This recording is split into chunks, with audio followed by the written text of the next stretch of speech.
बापाची, नाही कुणाच्या बापाची, जमीन आमच्या हक्काची, नाही कुणाच्या बापाची. एमआयडीसी हटवा, सैनिक जागे वाचवा, एमआयडीसी हटवा, सैनिक जागे वाचवा. एमआयडीसी रद्द. होणार नाही.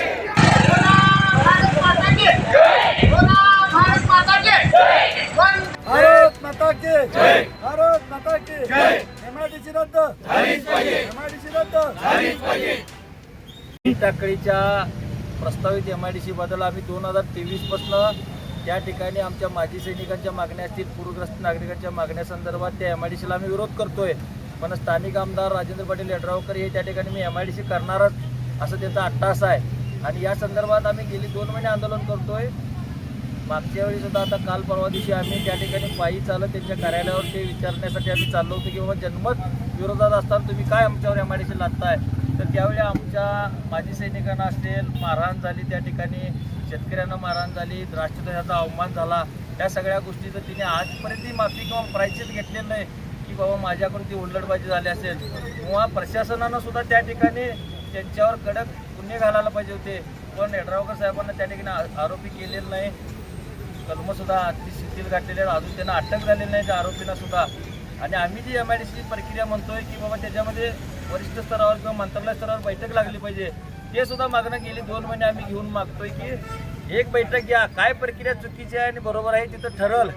पण ती सुद्धा प्रक्रिया किंवा त्याबद्दल बैठक लावायला यांच्यामध्ये धाडस नाही त्या ठिकाणी की बाबा जर त्यांच्यामध्ये धाडस असतं की ती बैठक घेऊन बस दूध का दूध पाणी का पाणी झालं असतं की बाबा चुकीची प्रक्रिया आहे तर ती चुकीची आहे, रद्द करा. आणि ती बरोबर असेल तर चला आम्ही मानतो. पण एक बैठक लावायचं धाडस गेली 2 महिन्यापासून होत नाही, 3 आंदोलनं झाली. मग एवढं असताना आम्ही आता या ठिकाणी ठिय्या आंदोलन गेली 3 दिवस झालं बसलोय.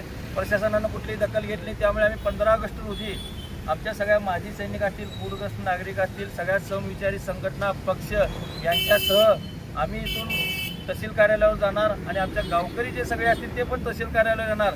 आमचं म्हणणं आहे की ज्यांनी राष्ट्रध्वजाचा अपमान केला आहे त्या आमदारांनी आमच्या तालुक्यामध्ये कुठेही राष्ट्रध्वज आम्ही त्यांना करून देणार नाही. दुसरी गोष्ट आमच्या ज्या मागण्या आहेत त्याच्याबद्दल तिने बैठक लावायची आहे, ती बैठक लावायचं आम्हाला पत्र द्यावं, नाहीतर आम्ही तिथं 12 वाजेपर्यंत बसणार कुठं तहसील कार्यालयावर. आणि ह्यातनं पण काय त्यांनी तोडगा सांगितला नाही तर आम्ही परत ज्यांनी आमच्यावर MIDC लादतात त्या आमदारांच्या कार्यालयावर त्यांना विचारा येणार की बाबा जन्मत उलटा असताना तुम्ही का आमच्यावर MIDC लादताय.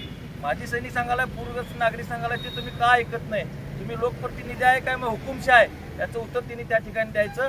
त्यामुळे हे आंदोलन तीव्र स्वरूपात आणि सगळ्या समविचारी पक्ष संघटना आणि माजी सैनिक पूरग्रस्त नागरिकांसह हे मोठ्या प्रमाणात उग्र स्वरूपात होणार.